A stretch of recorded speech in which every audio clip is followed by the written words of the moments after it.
Դերասան Անդրանիկ Հակոբյանի և նրա կնոջ Սաթինե Օհանյանի սիրո պատմությունը սկսվել է Գյումրիից Երևան ուղևորվող գնացքում։ Գնացք, որի ընթացքը պետք է շարունակվեր նույնիսկ վերջին կանգառից հետո։ Իմ ու Սաթի առաջի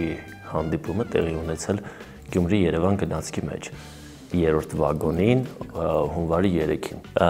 Մինչ այդ ճանաչում էինք իրար, դե սոցկայքերով շփում կար, բայց որպես այդպեսին հանդիպում չէր եղել։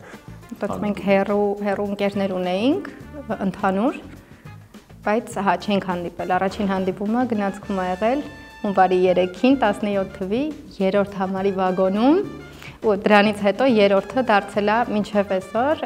մեր սիմվոլիկ թիվը։ Դրանից հետո մոտ 2 տարի մենք ամեն ամիս 3-ը նշում էինք, չգիտենք ինչի ամեն ամիս, բայց 2 տարի ամեն ամսը 3-ը։ Հետո արդեն հոգնեցինք, հասկացանք, որ չէ, տենց չենք ցկում ամեն ամիս նշելով, որոշեցինք այդ օրը ուղղակի տենց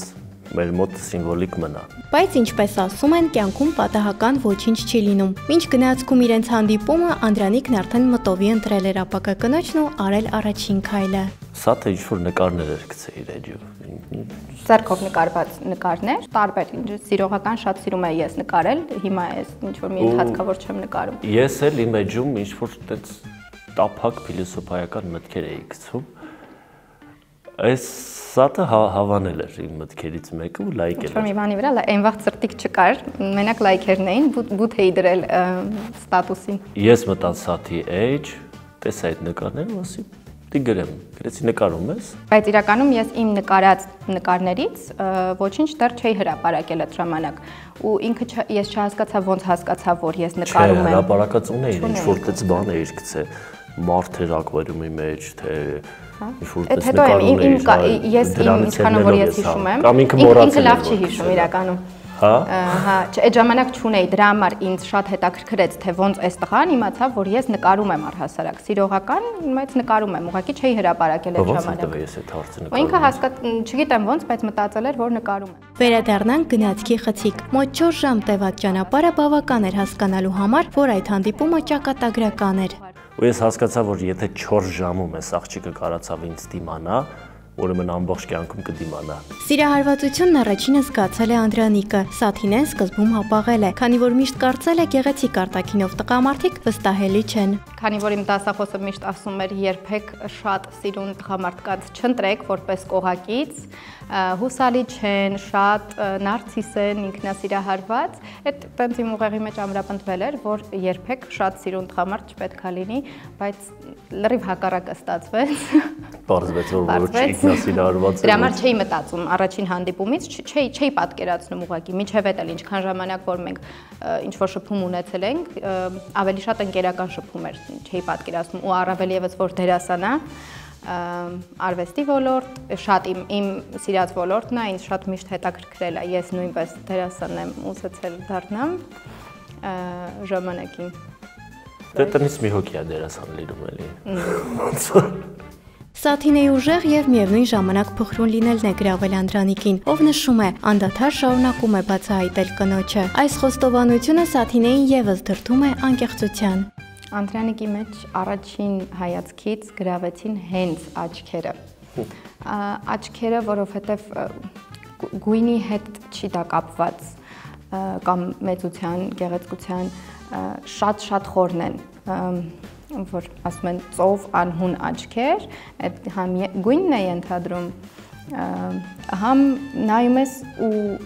կան չէ աչքեր, որ նայում ես, բայց շատ բան չի ասում, իր աչքերը շատ բան է ասում, իր մասին, իր հոգեվիճակի մասին, պատմում է, խոսում է իր աչքերը, ու ինքը շատ հաճախ, ինքը շատ քիչ կիսվող մարդ է իրականում, իր մտահոգությունների մասին եւ այլն ինքը շատ քիչ է բարձրաձայնում, կարա ինքը ոչինչ չասի, ուղղակի նայես աչքերի մեջ,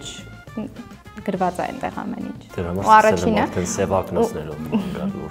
ու այդ ժամանակ, երբ որ հանդիպեցինք գնացքում, մենք այդ ժամանակ իրար գրում էինք,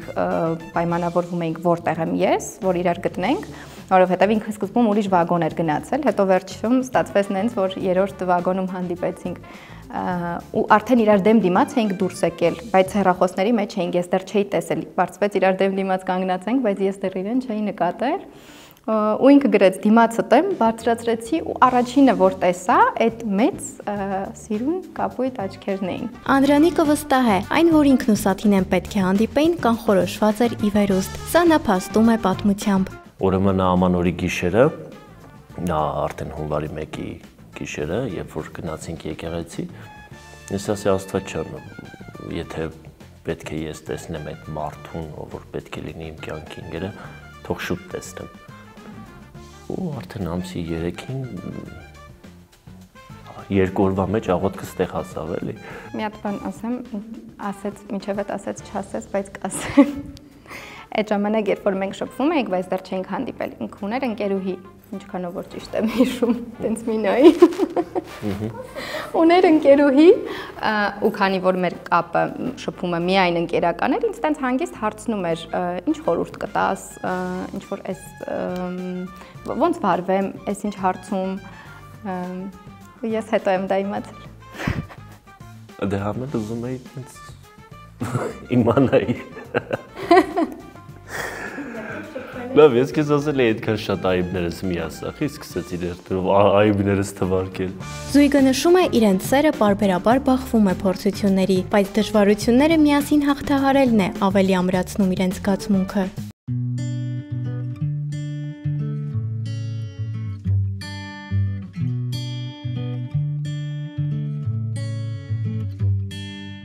Սիրո խոստովանությունը եղել է Երևանի կաֆեներից մեկում, երբ նստացեինք ու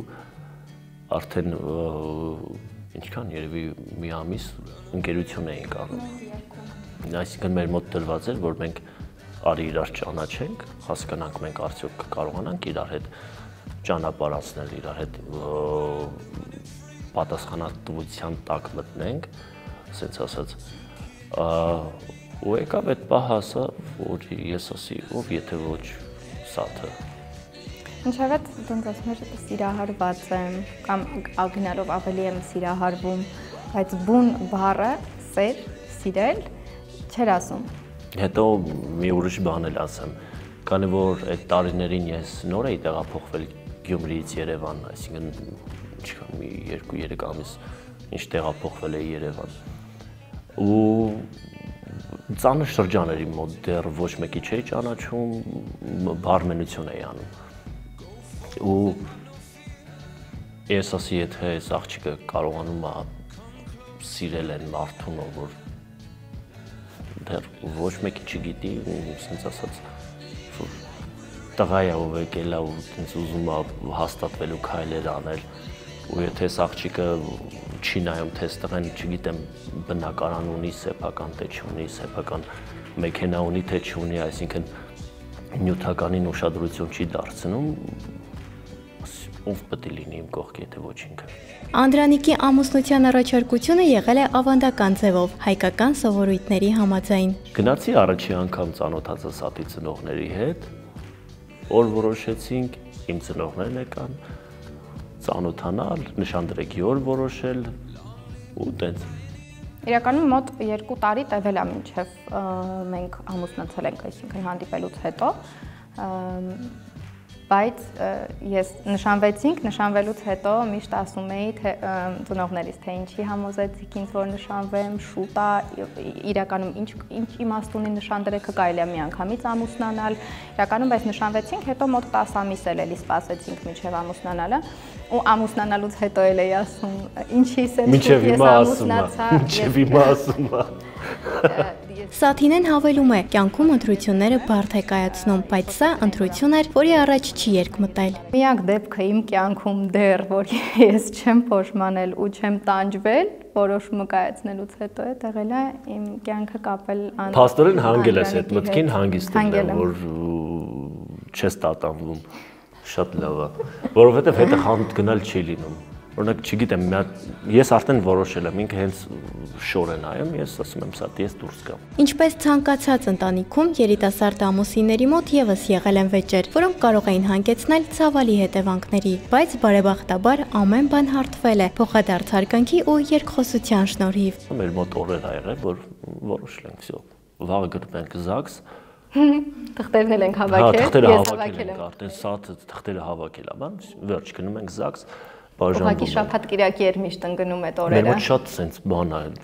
իտալական կինոների մեջ որ լինում են տենց միանգամից այդ բուրն պորտկումը տեղի ունենում, հետո sense միանգամից։ Բայց հետո այնպես է խաղավում, ոնց որ ոչինչ չի եղել։ Բայց դու հիշում ես։ Բայց ես հիշաչարեմ։ Իր մոտ ինքը շատ շուտ մոռանում է, հա, շատ շուտ մոռանում։ Այս շուտ է մոռանում։ Իսկ իր մոտ կուտակվում է այդ ամեն ինչը, հետո էլի մի օր կարա մի բան տեղի ունենա, ինքը արդեն այդ մնացածն էլ հիշի։ Ամուսնությունից հետո կյանքը փոխվել է, բայց դեպի լավը, վստահեցնում է Անդրանիկը։ Սաթինեն հավելում է, դերասանի կին լինելը հեշտ չէ, բայց այսօր հաղթահարված է նաև այդ դժվարությունը։ Իսկ Անդրանիկի երկրպագուհիները կարող են հանգիստ մոտենալ եւ լուսանկարվել։ Սաթինեն խանդի դրսևորումներ չի ցուցաբերի։ Մեկ-մեկ եղել է, ասում են կարելի է նկարվել, բայց մեկ-մեկ գալիս են, տենց մեր մեջ տեղում են մտնում ու հեռախոսը միանգամից հանում նկարվում են, բայց բացարձակ ընդհանրապես չեմ նեղում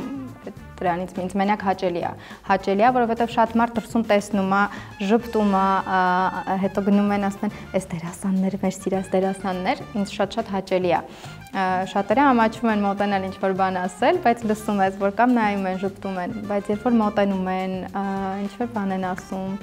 ֆիլմերից, պրոյեկտներից, որտեղ նկարվել է, ինձ շատ հաճելի է։ Մեկ-մեկ նույնիսկ ես եմ իր սոցիալական հարթակներում վերցնում եմ, տեսնում եմ ինչ-որ մարդիկ գրել են, մենք ձեզ շատ ենք սիրում, կամ ինչ-որ հարցեր են տալիս այդ պրոյեկտից, ընթացիկ, պատասխանում եմ, սրտիկներ եմ դնում նույնիսկ։ Ամուսինները նշում են, իրենք ավելի շատ նման են, քան տարբեր, կիսում են նույն նախասիրությունները։ Միայն Անդրանիկին նյարդայնացնում է այն փաստը, որ Սաթինեն հատկապես գիշերվա ժամերին բարձր երաժշտություն է լսում, իսկ ճամփորդելը նրանց ամենասիրելի զբաղմունքն է։ Առհասարակ զույգը կյանքում զավեշտալի շատ պատմություններ է կերտել, որոնցից մի քանիսով կիսվեցին նաև Newsams Tale-ի հետ։ Մի անգամ փողոցում էր, եթե չենք էլ ամուսնացել, գնում էինք իդեպ շատ խառը շրջաներ, գնում էինք մեր բարի փորձերին, մենք մինչև ամուսնանալը ֆլեշմոբ էինք ընկերներով պատրաստել, այդ ընթացքում, մի ամսվա ընթացքում, ամեն 2 օրը մեկ գնում էինք Անդո ընկերը հարուսույց էր, գնում էինք իր մոտ դասերի, հարսանիքի համար ֆլեշմոբ էինք անելու ընկերներով, ու այդ ընթացքում էր։ Ուղղակի համ ֆլեշմոբի բառն էինք փորձում իր մոտ, համ էլ իմ ու քո մեր մենապարը։ Տենց շատ տենց խառը ընթացք էր, ես նոր էի աշխատանքի ընդունվել եւ այլն, մի քանի արդեն կիլոգրամ այդ 2 շաբաթում նիհարել էի, հա տենց չենք հասցնում նախապատրաստական աշխատանքները, որովհետեւ մարդիկ կան չէ, մի տարի առաջ արդեն սկսում են պատրաստվել, մենք ընդամենը 3 ամիս առաջ ենք սկսել պատրաստվել։ Ու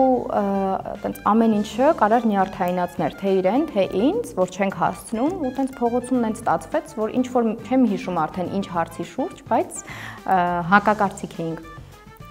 Տենց սկսեցինք կռվել, ինքը ին վրա էր գոռում, ես իրա վրա էի գոռում, ես ուզում էի գնայի, ինքը չէր թողում, ձեռիցս բռնում էր, ու այդ ընթացքում այդ տարածքում կային ոստիկաններ, որ տեսել էին։ Հա, ճիշտ է, ոստիկաններ։ Ու հետո մոտեցան, եկել էին, այտենց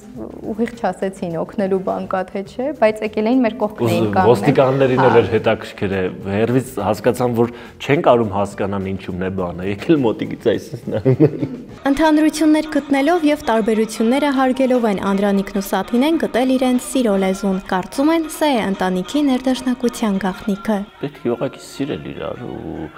վստահել իրար։ Այդքան բան ամեն ինչ է լինում ցանկացած ընտանիքում, ցանկացած վեճ, տարաձայնություն, այդ ամեն ինչը լինում է, բայց միևնույն ժամանակ կա լիքը ուրախ, պայծառ ու այդպես լուսավոր օրեր, լիքը հրաշքներ, որը կապում է մարդկանց իրար հետ, այնպես որ ամեն ինչի պետք է պատրաստ լինեք ու ամեն ինչին վերաբերվեք, որ հա, էս էլ էր փորձություն, էս էլ հաղթահարեցինք ու անցանք։ Միայն սերը քիչ է, պետք է իրականում շատ կառուցողական միտք նաև լինի, որովհետև մենակ սիրո էմոցիան այդ ինչ որ մի պահի կամ գնում է մի կողմ, կամ գնում է հակառակ կողմ։ Պետք է վերաճի շատ ավելի լավ, ավելի խորը զգացմունքի։ Ու դրա համար պետք է միտքը շատ կառուցողական լինի, որ նաև ճիշտ պատկերացնես, եթե կյանք ես կապում, պետք է պատրաստ լինես այդ բարդություններին, դժվարություններին, խոչընդոտներին, որը որ պիտի պատրաստ լինես, չի լինում։ Ու չպիտի մեկը մյուսի վրա գցի բեռը, խնդիրը, երբևէ ընտանիքում մի հոգու ուսերին պետքա չլինի, պետքա երկուսը մասնակցեն։ թե դժվարությունները միասին անցնեն, թե ուրախ պահերը միասին անցնեն, ու պետք է դրան պատրաստ լինել։ Ու պետք է դա լինի մտքով։ Մի հատ դեպք կար այդ իր ասացի հետ կապված, դերեր ինչ որ փորձում, մենք շատ հաճախ ենք իր դերերը փորձում, ես նստում նայում եմ կողքից, ոնց է վայելը, եթե ես որպես հանդիսատես կնայի, կարծիք կունենայի այդտեղ, իրեն ասում եմ այդ մասին, ինքը շատ դրական է իդեպ դրան վերաբերվում, ասեց Դուք եք ես։ Հա, հասարակական վայրում էինք իմիջայլոց, նենց մնաց, նոր ինչ որ ուրիշ բանից էինք խոսում։ Նարդոսի մեր թաղի փորձերն էին այդ ժամանակում։ Բա դու ինչ կնեք ես։ Ես Յագորի կերպարն եմ մարմնավորում։ Ու Ֆրանցիս Սատինասի դու կնեք ես, որ լավ կնեք եղներ, գլխից ջուր կլցներ։ Ու ինքը Գյումրիից հա, ու մեկ-մեկ տենց մնում է Գյումրի։ Հիմա դե քանի որ Յագորի կերպարն էր Գյումրվա բարբարով խոսում։ Ես հատու սենց նայեցի։ Ես լուրջ ընդունեցի։ Ինչա կատարվում։ Ու իմ վրա ես դա վերցրեցի, սենց նայեցի, ասում եմ, ինչ ասեմ, ինչ եմ արել։ Հաց չեմ Նստեր գլխին այդպես բան։ Դեպք է եղել, մեր աշխատանքները հաճախ ինչ որ առումով ունենում էին նույն լոկացիաները։ Ես туриզմի ոլորտից ներգնա туриզմով ենք մենք զբաղվում, մեր ընկերությունը գնում ենք հյուրանոցներ, հանդիպումներ ենք կազմակերպում հյուրանոցի անձնակազմի հետ, որ համագործակցենք, առաջարկ ստանանք եւ այլն։ Դեպք եղավ, երբ որ ես էլ եմ գնում հյուրանոցում եմ ու Անդրանիկն էլ այդ ընթացքում հյուրանոցում։ Երկուսս էլ աշխատանքի առումով ենք հյուրանոցում։ Ես հանդիպման եմ հյուրանոցի անձնակազմի հետ, ինքն էլ է հյուրանոցում նկարահանման իրենց անձնակազմի հետ, ուղղակի իրանք նկարում են անկողնային տեսարաններ։ Իսկ ես աշխատանքի առումով ուղղակի ֆոյեում նստած հանդիպման եմ։ Բայց խոսում ենք հեռախոսով, ասում եմ ես հյուրանոցում եմ, գործի եմ, ես էլ եմ ասում։ Ինչ ես անում, անկողնային տեսարան եմ գործի եմ։